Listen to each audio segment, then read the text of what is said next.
how they all end up with that. That's part of what you get. I came in this business saying I was going to expose. When I talked about Michael Jackson, when I talked about R. Kelly,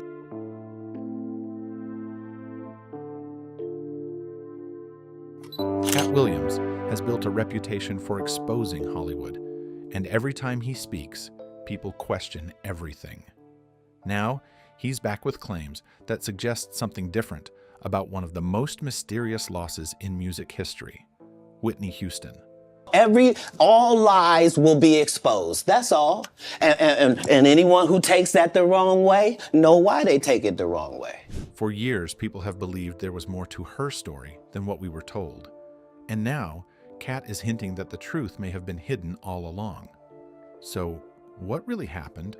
What role did Ray J play? And why is all of this only coming out now? To understand the full picture, we have to go back and take a closer look at Whitney Houston's life and her connection to Ray J. First, I was singing with my mother, and I was in her act, in her club act. And then I started doing some recording here and there, and she took me into the studio, and we did background sessions together for other people. And then, when I was 18, I signed a contract. If you've ever heard a voice that feels almost perfect, then you can understand why Whitney Houston was called The Voice. It wasn't just a name people gave her. It truly described who she was. Whitney didn't just sing songs, she made people feel them. At a time when the music industry wasn't always fair to black female artists, she broke through every barrier without forcing it. Her presence, her sound, and her confidence opened doors that had been shut for so long. By 2023, even Rolling Stone recognized her as one of the greatest singers ever, placing her second on their all-time list. Her story didn't begin with fame. As a teenager, she was modeling and making history at the same time, becoming one of the first black girls to appear on the cover of 17. Not long after that, she signed a record deal with Arista Records at just 19. That moment quietly set the stage for something huge. When her debut album, Whitney Houston, dropped, it took over the charts, stayed at the top of it for weeks, and became the biggest debut ever by a solo artist. Then, she followed it up with Whitney, which made history by entering the charts at #1 in both the US and the UK. At that point, it was clear she wasn't just another artist, she was leading the industry. As her sound grew, she explored deeper styles. By the time she released I'm Your Baby Tonight, you could hear more soul, more edge, more confidence.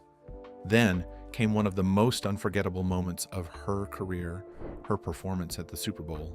It wasn't just the national anthem anymore. She turned it into something powerful, something emotional that people still talk about today. I think they wait for me to fall, but that's when I rise. With that tremendous amount of satisfaction that that movie did so well? Yeah. I can sit here and smile all day about that one, because I know they were sitting like vultures, just waiting for it to fail. But there is no failure in my God. Whitney didn't stop with music. She stepped into acting and made just as much impact. Her role in The Bodyguard introduced her to a whole new audience, and the soundtrack became legendary. Her version of I Will Always Love You wasn't just a hit, it became one of the biggest songs ever recorded. She went on to star in films like Waiting to Exhale, The Preacher's Wife, and Cinderella, and even worked behind the scenes, producing films like The Princess Diaries and The Cheetah Girls. But behind all the success, her personal life was more complicated. Her marriage to Bobby Brown brought a lot of public attention, and over time, struggles with substances began to affect her career and public image. Albums like Just Whitney and One Wish, the Holiday album, didn't reach the same heights as before, and people started to wonder if her best days were behind her. But Whitney wasn't finished. After stepping away and going through a divorce, she came back strong with I Look to You, which went straight to #1. It felt like a reminder of who she really was. But in 2012, everything changed. Whitney Houston passed away in Beverly Hills, just as the music world was gathering for the 54th annual Grammy Awards. The timing made it even more shocking, and the loss was felt everywhere. Even after her passing, her impact never faded, She sold over 220 million records worldwide and achieved something no one else has: 7 #1 songs in a row.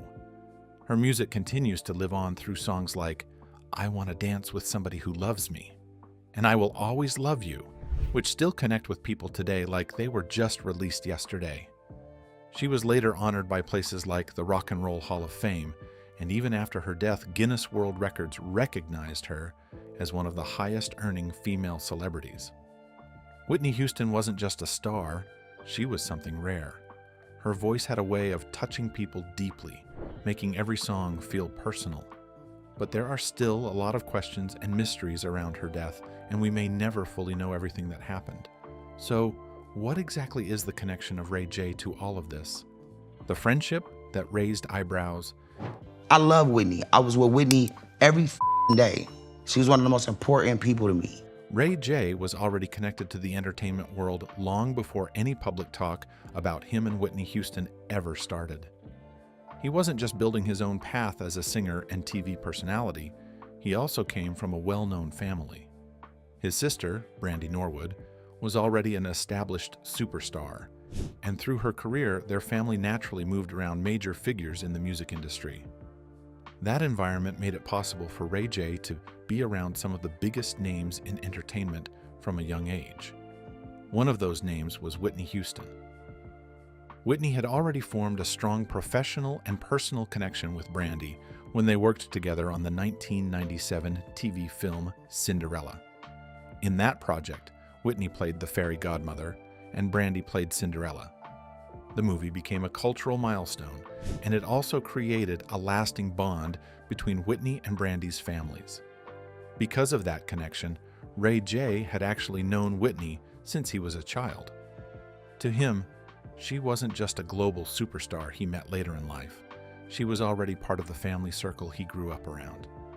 After Whitney finalized her divorce from Bobby Brown in 2007, her personal life naturally became more private, but also more heavily discussed in the media. Around this time, whispers began circulating that she and Ray J had started spending time together in a closer way. Some people close to them suggested it was casual and low-key, while others insisted it was simply a strong friendship that outsiders misunderstood and exaggerated. Even so, the public started paying attention. By 2008, Whitney and Ray J were seen having dinner together in Beverly Hills, which immediately sparked curiosity. Not long after, they were also spotted in Las Vegas, attending a boxing match together. These small public appearances became enough to fuel ongoing speculation about their relationship status, especially because they were often seen together again and again in different settings. As time went on, especially around 2010, more reports began linking them in a romantic way. The media cycle around them became constant, with paparazzi tracking their movements and photographing them during outings. One of the biggest talking points was the age difference between them, with Whitney being nearly 20 years older than Ray J. This detail alone made people split in opinion. Some believed it was a genuine emotional connection between two adults who understood each other's struggles, while others thought the relationship narrative was being blown out of proportion. At the same time, Ray J's public reputation during that period also added fuel to the discussion, making the situation even more complicated in the eyes of the media. I got somebody special in my life like a week before I went to Atlanta, and now it's like, oh, is it Whitney? And I'm like, nah, not at all. Like, Whitney just my peoples. That's it. Like, we went to dinner, and then after that, yeah, my girl was in me tripping. And I'm like, look, man, I can have friends. Things appeared to become more visible in November 2010, when the two were seen having dinner together in Atlanta. That outing drew major attention because many interpreted it as them publicly stepping out together as a couple. Reports later claimed that after the dinner, Ray J delayed parts of his work schedule to spend additional time with Whitney at a hotel in the city. However, shortly after those reports surfaced, Ray J publicly addressed the situation. He clarified that Whitney was a close friend and that there was no official romantic relationship between them. According to his statement, the dinner in Atlanta was exactly what it looked like, just a friendly dinner, nothing more than that. even with his clarification, public curiosity didn't fade. By early 2012, Whitney was in Los Angeles during Grammy Week, surrounded by friends, artists, and familiar faces from the industry. Ray J was also seen around her during this time, as both were attending various pre-Grammy events. On February 9th, Whitney attended a nightclub event hosted by Kelly Price, where several celebrities gathered. During the night, an interaction in a VIP section later became widely discussed. Whitney was seen speaking with singer Stacey Francis, while Ray J was nearby. Accounts from people present suggested that the conversation became tense for a short period, with Whitney appearing upset during the exchange. Others said the situation eventually calmed down without any serious escalation, and the night continued. Just 2 days later, on February 11th, Whitney's health took a sudden turn. She had reportedly complained of feeling unwell earlier that day and was preparing for Clive Davis's pre-Grammy celebration. Later that evening, she was found unresponsive in her hotel room at the Beverly Hilton in Beverly Hills. Her passing shocked the entire world and became one of the most heartbreaking moments in music history, closing the final chapter of a life that had already shaped generations of artists and listeners. However, it also opened the door to so many speculations, one of them being about Clive Davis's alleged involvement in the death of Whitney Houston. But how did these claims even start? The Clive Davis conspiracy.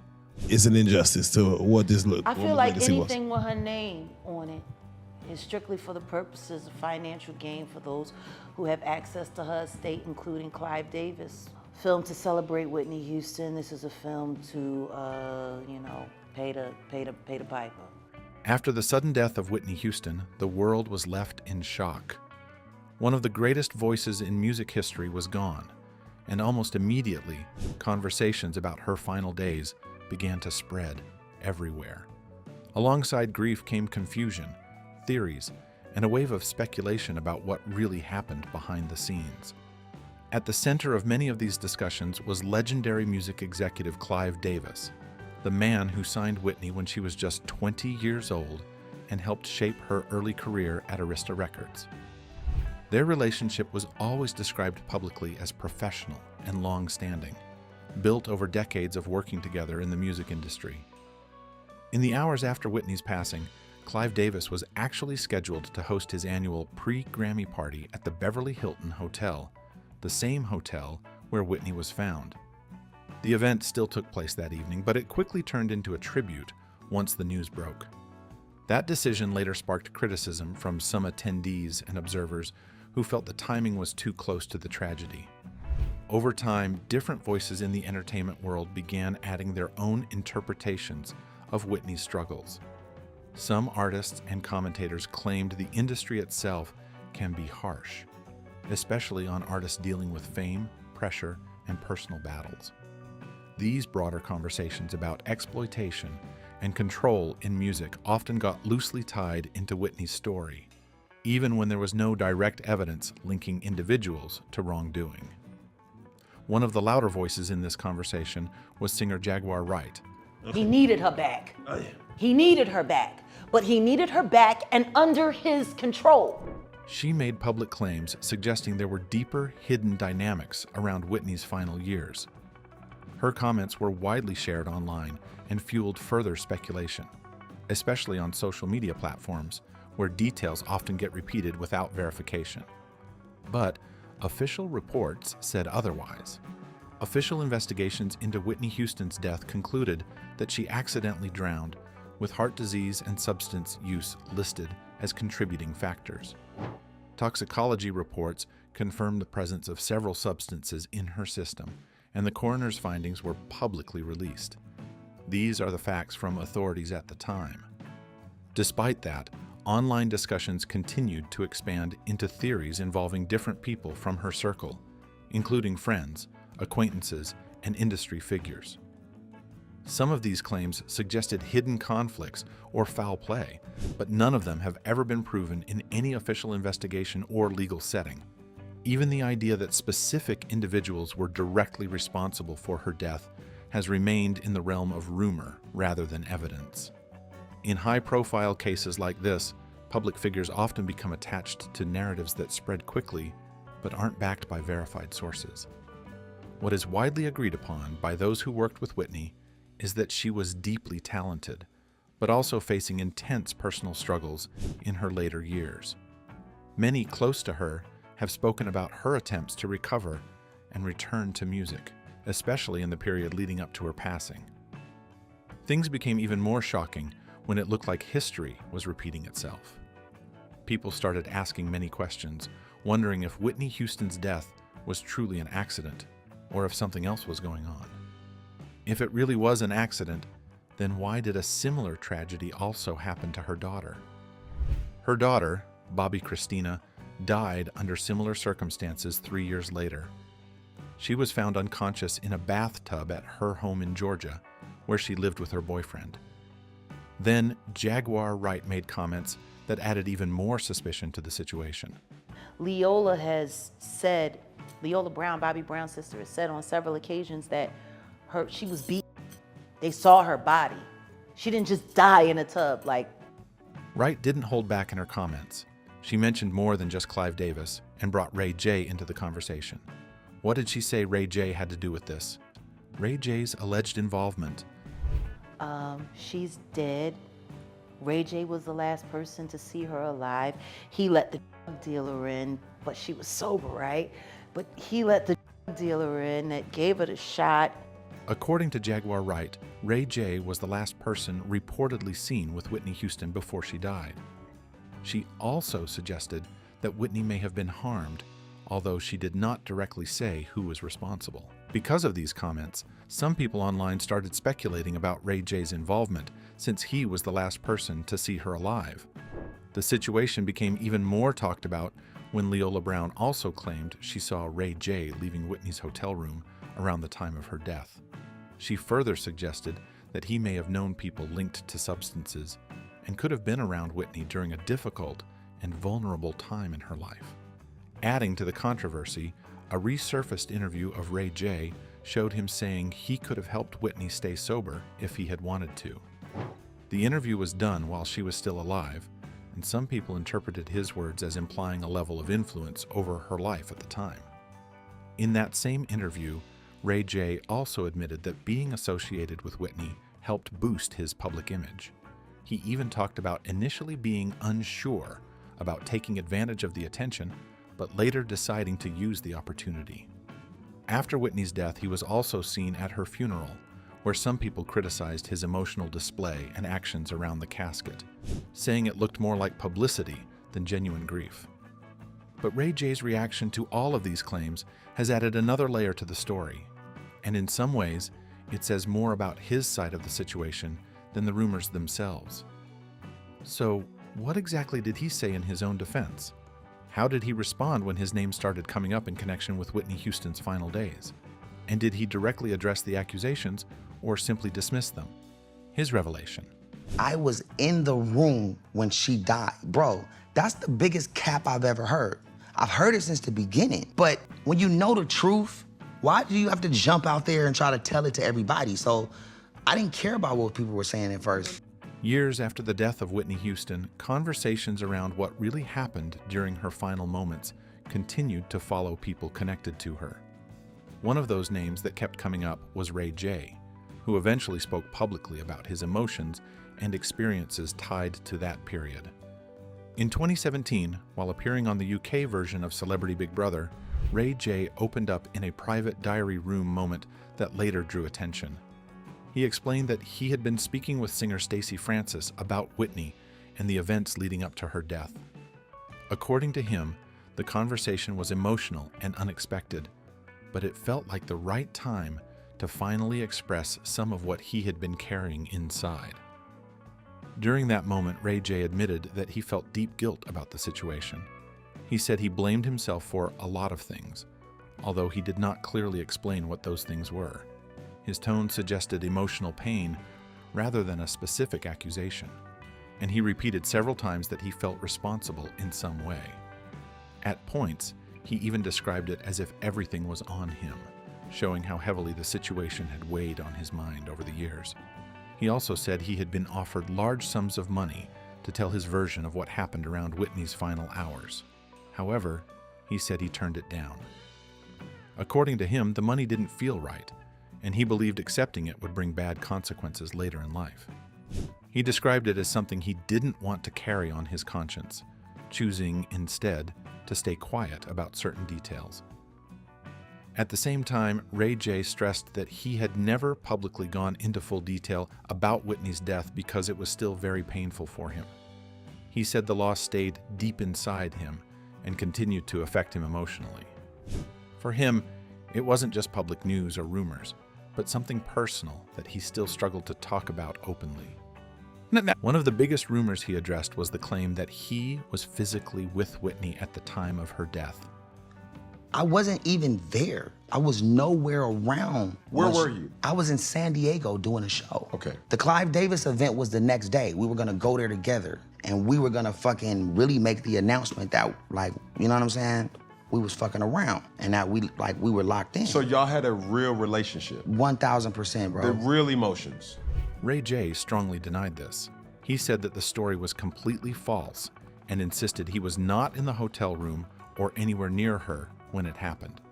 According to his explanation, he was in San Diego at the time, working and performing at a show. He also shared that he had planned to attend a Clive Davis event the next day with Whitney, where they were expected to publicly confirm their relationship. He explained that their relationship was still private at the time, and the event was supposed to be a major moment for both of them. Ray J recalled that he had spoken to Whitney on the phone shortly before everything changed. Later, he received a call informing him that something had gone wrong at her hotel. When he arrived at the location, he said things were already controlled, and he was not allowed to go upstairs immediately. According to him, only family members were permitted at first, and he was only able to see them later that night, after the situation was settled. He also pointed out that confusion spread online because of a mix-up involving names. He claimed that Whitney's bodyguard, who had a similar name, was mistaken for him in early reports. He believes that misunderstanding helped fuel false rumors that he was directly involved in the situation. The weight of those accusations, he said, has followed him for years. Ray J described it as deeply frustrating and painful, especially because he felt people were blaming him for something he had nothing to do with. He insisted that he had never harmed Whitney and had never been in that position. During the same interview, when asked about substance use, Ray J avoided going into detail about Whitney's personal struggles. However, he clearly stated that he never used substances with her. He also admitted that the experience affected him emotionally so much that he turned to hard substances for the first time afterward, saying he was overwhelmed and trying to cope with what had happened. Despite everything surrounding that period, he ended on a softer note. Ray J said that his memories of Whitney were mostly positive. He described their connection as genuine and warm, saying they bonded quickly after meeting through his sister Brandy. According to him, they stayed close for a long time and shared good moments, even though the public story around them later became complicated. In his view, Whitney was someone he cared about deeply, and he preferred to remember the relationship for the good times they had rather than the rumors and speculation that followed later. Although Ray J said his truth, many details still feel unclear even today. Unsolved mysteries. According to reports, Whitney Houston was alone in her hotel room for a period of time before she was eventually found. What makes this moment confusing is that different people gave different versions of what happened earlier that day. Some said she seemed fine and even in good spirits, while others described her as slightly disoriented. Because of these mixed accounts, it's still hard to build a perfect timeline of her last moments. Inside the room, investigators reported a bathtub filled with water and several prescription medications. This raised a lot of questions that still linger. Did she step into the bath and lose consciousness there? Did she fall asleep? Or did something medical happen suddenly that caused her to slip underwater? Official findings suggest she likely became unconscious before drowning, but the exact chain of events cannot be fully confirmed. while toxicology results later showed some substances in her system. But one major question remains unanswered. The timing of when those substances were taken is not fully clear. Because of this, experts still debate whether the substance directly triggered what happened, or if other health issues may have played a bigger role alongside it. Another question people often ask is why she was alone at all.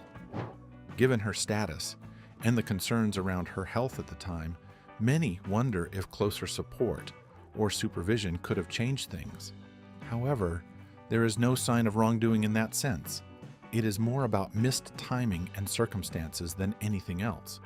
Adding to the confusion, different witnesses gave slightly different statements about what they saw that day.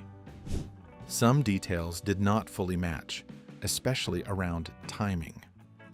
This is common in fast-moving emotional situations, but it has still led to years of speculation and unanswered questions. Even after so many years, the official conclusion remains accidental drowning, but the unclear timeline, mixed witness accounts, and unanswered medical questions are why people are still talking about it. But has Katt Williams said anything about this? What Katt Williams said: Do we have one more conspiracy pop out before the end of the year? Bless us. None of them were conspiracies, which is why they all happened. Wrong word. Another prophecy. I believe we're entering the golden age, I believe. When comedian Katt Williams appeared on Club Shay Shay, something interesting happened online. He didn't directly talk about Whitney Houston or Ray J, but his interview opened the door for a wave of speculation that quickly spread across social media. In the interview and other recent appearances, Katt Williams spoke in general terms about the entertainment world. He talked about hidden truths, powerful people behind the scenes, and how stories in the industry are sometimes controlled or shaped in ways the public never fully sees. He didn't name specific cases when saying this, but the way he spoke made people start looking for hidden meanings in his words. That's where the situation around Whitney Houston came back into the conversation online. Some viewers began connecting unrelated dots. They pointed to old rumors, past interviews, and public speculation involving Ray J and Whitney's final hours. Even though Katt Williams never mentioned any of these people, fans started asking if he was quietly hinting at something deeper happening behind the scenes. The idea spread quickly, especially on social media clips. People started saying things like, maybe he knows more than he is saying, or maybe he is waiting for the right time to speak. Others pushed it even further, suggesting that his comments were indirect references to long-standing entertainment industry secrets. But the truth is much simpler. Katt Williams has not made any confirmed statements about Whitney Houston's death or Ray J's involvement in anything related to it. His comments were broad and focused on the entertainment industry as a whole, not specific cases. Still, the internet often fills in the gaps. When a public figure talks about hidden truths or powerful people, audiences sometimes attach those ideas to existing mysteries or controversies even without real evidence. So what started as a general interview turned into a wave of theories, assumptions, and interpretations. People began reading between the lines that may not have even been there. But even after all the talk and theories, one thing is still clear. The full truth about Whitney Houston's death has never felt fully complete to many people. We only know what official reports have shared, but there are still unanswered questions and different opinions about what really happened. And until more facts ever come out, people are left with what they know right now. What do you think really happened?